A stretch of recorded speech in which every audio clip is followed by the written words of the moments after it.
Vegetable சால்னா செய்ய போகிறோம். அதுக்கு இஞ்சி பூண்டு பேஸ்ட் 1 ஸ்பூனு, மிளகாத்தூள் 1 ஸ்பூனு, உப்பு 1 ஸ்பூனு, தேவையான அளவு உப்பு, கரம் மசாலா 1/2 ஸ்பூன், மஞ்சள்தூள் 1/4 ஸ்பூன், கொஞ்சம் புதினா, பட்டாணி, வெங்காயம், 1 தக்காளி, அப்புறம் உருளைக்கிழங்கு 1, கேரட்டு அதான் அரிஞ்சு வச்சுருங்க. இஞ்சி பூண்டு பேஸ்ட்,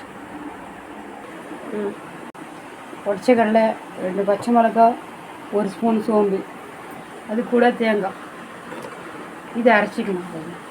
இப்போ என்ன ஊற்றிக்கலாம். இப்போ இஞ்சி பூண்டு பேஸ்ட் போடுறோம். அது கூட வெங்காயம், தக்காளி, உருளைக்கிழங்கு, கேரட்டு, பட்டாணி, புதினா இதெல்லாம் போட்டு வதக்கணும்.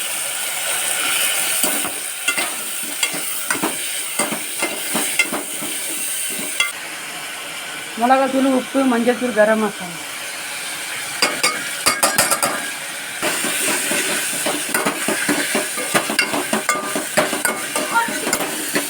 அப்புறம் இது வேகிறதுக்கு 1 டம்ளர் தண்ணி ஊற்றும். தேங்காய், பச்சை மிளகா, சோம்பு அரைச்ச விழுது இதில் சேர்த்துக்கலாம்.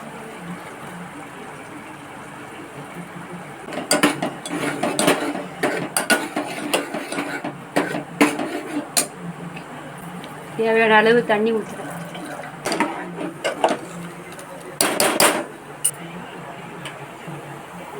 இப்போ ஒரு விசில் போட்டுக்கலாம்.